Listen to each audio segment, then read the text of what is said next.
Happy Tuesday, everybody. Today I'm going to be reading Genesis 26, 27, 28, and 29. If you want to get your Bibles and follow along, we can do that. Get my hair over here out of the way. Looks better over here. Okay, 26, 27, 28, 29. Let's open our Bibles. Chapter 26. Let's see what's going on. Isaac and Abimelech. Now there was a famine in the land, besides a previous famine in Abraham's time. And Isaac went to Abimelech, king of the Philistines in Gerar, Gerar. The Lord appeared to Isaac and said, "Do not go down to Egypt. Live in the land where I tell you to live. Do not go. Stay in this island for a while, and I will be with you, and I will bless you. For to you and your descendants I will give all these lands, and will confirm the oath I swore to your father Abraham. I will make your descendants as numerous as the stars in the sky, and I will give them all these lands. And through your offspring, all nations on earth will be blessed. Because Abraham obeyed me and did everything I required of him, keeping my commandments, my decrees, and my instructions." So Isaac stayed in Gerar, Gerar. When the men of this place asked him about his wife, he said, "She is my sister," because he was afraid to say, "She is my wife." He thought, "The men of this place might kill me on account of Rebekah because she's beautiful." When Isaac had been through a long time, Abimelech, king of Philistines, looked down from the window and saw Isaac caressing his wife Rebekah. So Abimelech summoned Isaac and said, "She is really your wife. Why did you say she's your sister?" My eye was itching. Isaac answered him, "Because I thought I might lose my life on account of her." Then Abimelech said, What is this you have done to us? One of the men might well have slept with your wife, and you would have brought guilt upon us. So Abimelech gave orders to all the people, "Anyone who harms this man or his wife shall surely be put to death." Isaac planted crops in the land, and the same year reaped 100-fold, because the Lord blessed him. The man became rich, and his wealth continued to grow until he became very wealthy. He had so many flocks and herds and servants that the Philistines envied him. So all the wells that his father's servant had dug in the time of his father Abraham, the Philistines stopped up, filled them with the earth.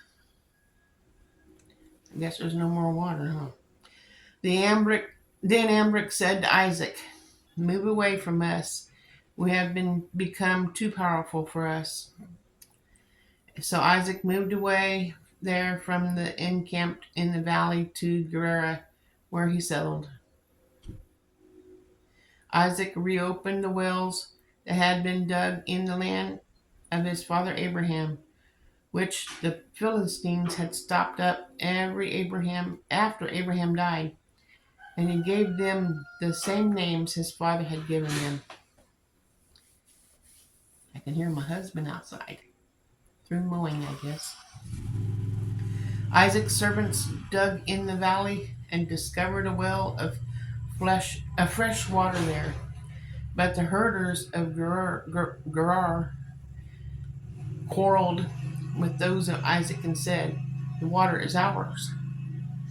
So he named the well Esek, Esek, because they disputed with him. Then they dug another well, and they quarreled over that one also. So he named it Sitnah. He moved on and there and dug another well, and no one quarreled over it. He named it Rehoboth, saying, "Now the Lord has given us room, and we will flourish in the land." From there he went to Beersheba the night the Lord appeared to him and said, "I am the God of the father Abraham. Do not be afraid, for I am with you. I will bless you, and I will increase the number in your descendants for the sake of the servant Abraham." Isaac built an altar there and called on the name of the Lord. Then he pitched his tent, and there was servants dug the well. Meanwhile, Amalek had come to him from Gerar with Ahuz, his personal advisor, and Phicol, the commander of his forces. Isaac asked him, "Why have you come to me, since you are hostile to me and sent me away?"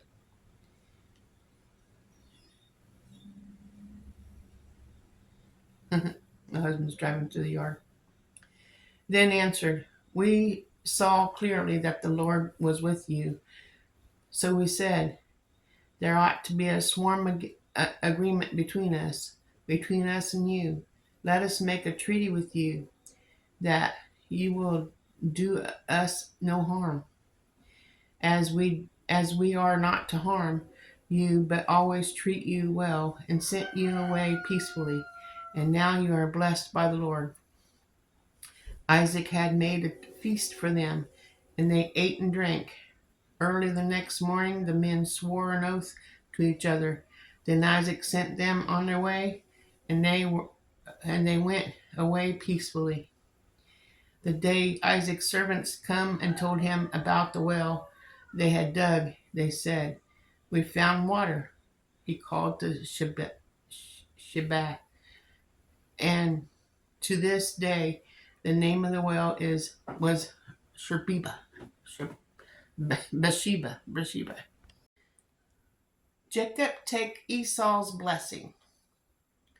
When Esau, Esau, I don't know how to pronounce that, was 40 years old, he married Judith, daughter of Beri from Heti, and also Basemath, daughter of Elon and Heti. They were the source of grief to Isaac and Rebekah. When Isaac was old and his eyes were as weak as he could no longer see, he called to Esau, his older son, and said to him, "My son." "Here I am," he answered. Isaac said, "I am now an old man, and I don't know the day of my death.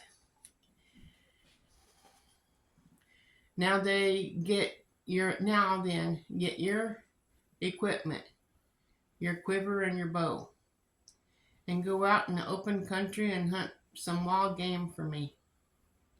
Prepare me a kind of tasty food I like to eat.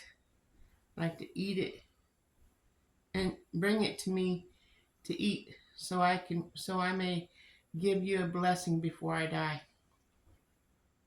Now Rebekah was listening to Isaac, spoke to his son Esau. When Esau left for the open country to hunt game and bring it back, Rebekah said to her son Jacob, "Look, I overheard your father say to your brother Esau, 'Bring me some game and prepare me some tasty food to eat, so that I may give you a blessing in the presence of the Lord before I die.' Now, my son, listen carefully and do what I tell you. Go out to the flock and bring me 2 choices of young goats, so I can prepare some tasty food for your father, just the way he likes it. Then take it to your father to eat, so they that he may give you a blessing before he dies." Then Jacob said to Rebekah his mother, "But my brother Esau is the hairy man, while I have the smooth skin. What if my father touches me? I would appear to be tricking him and would bring down a curse on myself rather than a blessing." His mother said to him, "My son, let the curse fall on me. Just do what I say. Go and get them for me." So he went and got them and brought them to his mother, and she prepared some tasty food, this just the way his father liked it. Then Rebekah took the best clothes that Esau had, older son, which he had in the house, and put them on the younger son Jacob, as he covered his hands with the smooth part of the neck of his goat skin. Then she handed to her son Jacob the tasty food and the bread she had made. He went to his father and said, "My father." "Yes, my son," he answered. "Who is it?" And Jacob said to his father, "I am Esau, your firstborn. I have done as you told me. Please sit up and eat some of my game, so that you may give me your blessing." Isaac asked his son, "How did you find it so quickly, my son?" "The Lord your God gave me success," he replied. Then Isaac said to Jacob, Come near so I can touch you, my son. I know whether you really are my son Esau or not." And Jacob went close to his father Isaac, who touched him and said, the voice of Jacob, but the hands of Esau. He did not recognize him, for his hands were hairy, like those of his brother Esau. So he proceeded to bless him. "Are you really my son Esau?" he asked. "I am," he replied. Then he said, "My son, bring me some of your game to eat, so that I may give you my blessing." Jacob brought it to him, and he ate. And he brought some wine, and he drank. Then his father Isaac said to him, Come here, my son, and kiss me." So he went to him and kissed him, and when Isaac caught the smell of his clothes, he blessed him and said, "Ah, the smell of my son is like the smell of a field that the Lord has blessed. May God give you heaven's dew to earth's riches, and abundance of grain and new wine. May nations serve you and people bow down to you. Be Lord over your brothers, and may the sons of your mother bow down to you. May those who curse you be cursed, and those who bless you be blessed." After Isaac finished blessing him, and Jacob had scarcely left his father's presence, his brother Esau came in from hunting. He too prepared some tasty food and brought it to his father. Then he said to him, "My father, please sit up and eat some of my game, so that you can give me your blessing." His father Isaac asked him, "Who are you? I'm your son, he answered, your firstborn, Esau. Isaac trembled violently and said, Who is it, then, that hunted game and brought it to me? I ate it just before you came and blessed him, and indeed he will be blessed. When Esau heard his father's words, he burst out with a loud and bitter cry and said to his father, Bless me too, my father. But he said, Your brother came deceitfully and took your blessing. Esau said, isn't the rightly named Jacob? Isn't he rightly named Jacob? This is the second time he has taken advantage of me. He took my birthright and now he's taking my blessing. Then he asked, Haven't you reserved any blessing for me? And Isaac answered Esau, I have made him lord over you and have made all his relatives his servants. And I have sustained him with grain and new wine. So what can I possibly do for you, my son? Esau said to his father, Do you have only one blessing, my father? Bless me too, my father. Then Esau wept aloud.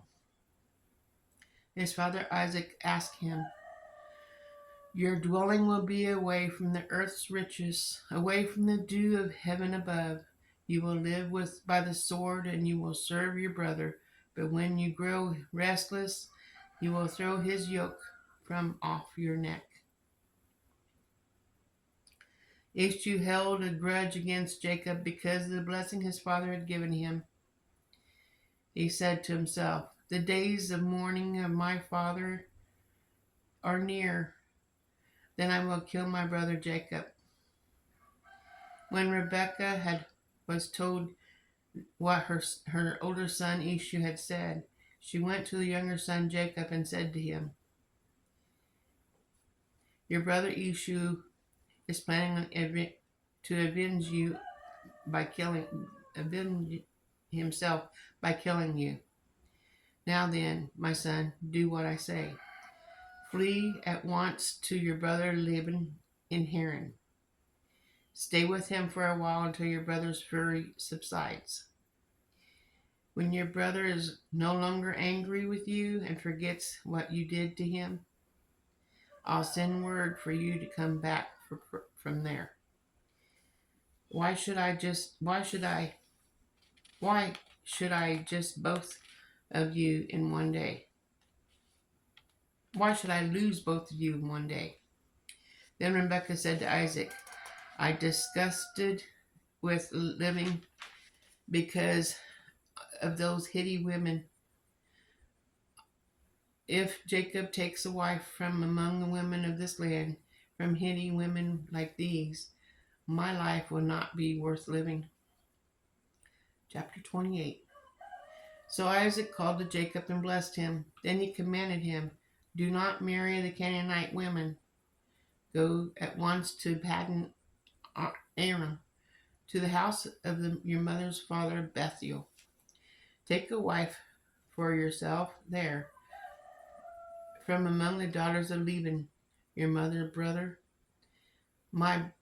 May God Almighty bless you and make you fruitful and increase in numbers until you become a community of peoples. May he give you and your descendants the blessings given to Abram, so that he may be possessed of the land where you now reside as a foreigner. The land gave God to Abraham. Dropped my Bible. The land God gave to Abraham. Then Isaac went to Jacob on his way, and he went to Paddan Aram, to Laban, son of Bethuel, and Armin, the brother of Rebekah, who was the mother of Jacob and Esau.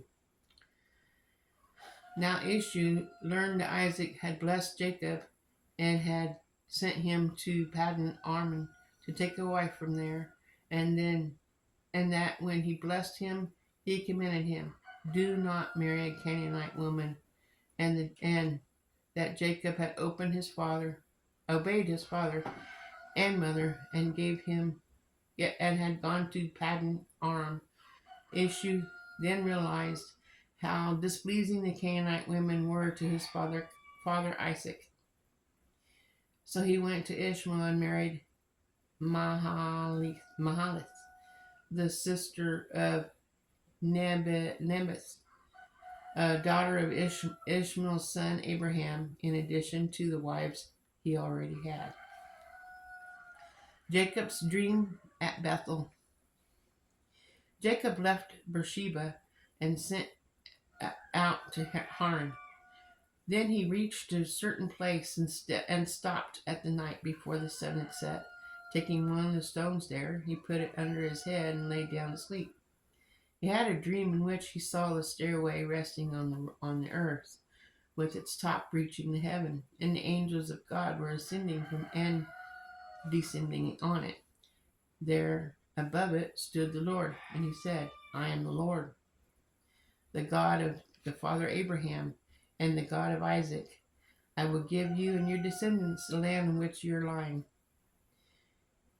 Your descendant will be like the dust of the earth, and you will spread out to the west and to the east, to the north and to the south. All people on earth will be blessed through you and your offspring. I am with you, and I will watch over you wherever you go, and I will bring you back to this land. I will not leave you until I have done what I have promised you." When Jacob awoke from his sleep, he thought, "Surely the Lord is in this place, and I was not afraid of it." He was afraid and said, "How awesome is this place! This is none other than the house of God. This is the gate to heaven." Early in the morning, Jacob took the stone he had placed under his head and set it up as a pillar and poured oil on top of it. He called its place Bethel, though the city used to be called Luz. Then Jacob made a vow, saying, "If God will be with me and will watch over me in this journey I am taking, and will give my food to eat and clothes to wear, so that I return safely to my father's household, then the Lord will be with my God, and this stone that I have set up as a pillar will be God's house, and all and of all that you give me, I will give you a tenth." Chapter 29. Jacob arrives at Paddan Aram. Aram. Then Jacob continued on his journey and came to the land of the eastern peoples. There he saw a well in the open country, with 3 flocks of sheep lying near it, because the flocks were watered from the well. The stone over the mouth of the well was large. When all the flocks were gathered there, the shepherds would roll the stone away from the well's mouth and water the sheep. Then they would return the stone to its place over the mouth of the well. Jacob asked the shepherds, "My brothers, where are you from?" "We're from Haran," they replied. He said to them, "Do you know Laban, Nehar's grandson?" "Yes, we know him," they answered. Then Jacob asked them, "Is he well?" "Yeah, he is," they said. "And here comes the daughter Rachel with the sheep." "Look," he said, "the sun is still high, and it's not time for the flocks to be gathered. Water your sheep and take them back to the pasture." "We can't," they replied, "until all the flocks are gathered and the stone has been rolled away from the mouth of the well. Then we'll water the sheep." While we were still talking to him, Rachel came to his father's sheep, and she was a shepherd. for she was a shepherd. Then Jacob saw Rachel, daughter of his uncle, 11 sheep. He went over and rolled the stone away from the mouth of the well and watered his uncle's sheep. Then Jacob kissed Rachel and began to weep aloud. He had told Rachel that he was the relative of her father and the son of Rebekah, so she ran and told her father. As soon as Laban heard the news about Jacob, his sister's son, he hurried and met him. He embraced him and kissed him and brought him to his house and home. And then Jacob told him all these things. Then Laban said to him, "You are my own flesh and blood." Jacob marries Leah and Rachel. After Jacob had stayed with him for a whole month, Laban said to him, "Just because you are a relative of mine, should you work for me for nothing? Tell me what your wages should be." Now Laban had 2 daughters. The name of the older was Leah, and the name of the younger was Rachel. Leah had weak eyes, but Rachel had lovely figure and was beautiful. And Jacob was in love with Rachel. He said, "I'll work for you 7 years in return for your younger daughter Rachel." Laban said, "It's better that I give her to you than to some other man. Stay here with me." So Jacob served 7 years to get Rachel, but they seemed like only a few days to him because of his love for her. And Jacob said to Laban, "Give me your wife. My time is completed, and I want to make love to her." So Laban he brought together all the people in the place. He gave a feast. But when evening came, he took his daughter Leah and brought her to Jacob, and Jacob made love to her. And Laban gave her servants Zelpath to his daughter as her attendant. When morning came, there was Leah, Leah. So Jacob said to Laban, "What is it? What is this you have done to me? I served you for Rachel, didn't I? Why have you deceived me?" Laban said, "It is not our custom to give the younger daughter in marriage before the older one. Finish your daughter's bridal week, then we'll give you the younger one also in return for another 7 years of work." And Jacob did so. He finished the week with Leah, and then Laban gave him his daughter Rachel to be his wife. Laban gave his servant Bilhah to his daughter Rachel as her attendant, and Jacob made love to Rachel also, and his love for Rachel was greater than his love for Leah, and he worked for Laban another 7 years. Jacob's children.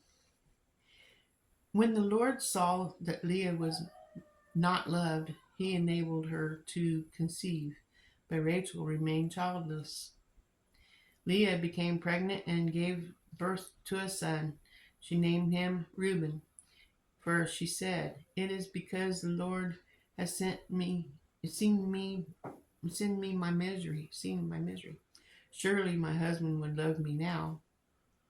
She conceived again, and when she gave birth to a son, she said, "Because the Lord heard that I am not loved, he gave me this one too." So she called him Simon. Again, she conceived, and she gave birth to a son. So she said, "Now that this last, my husband will become attached to me because I have borne 3 sons." So she named him Levi. She conceived again, and when she gave birth to the son, she said, "This time I will praise the Lord." So she named him Judah. Then she stopped having children. Chapter 30. I think this is the last chapter for this week. Nope. 29 was the last one. So we're done. Chapter 30 will be tomorrow's. It's really getting interesting, isn't it? I think it is. I hope you guys enjoyed this reading today.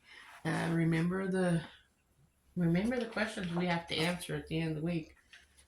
No one answered them last week, so I expect some answers to this week for this Sunday.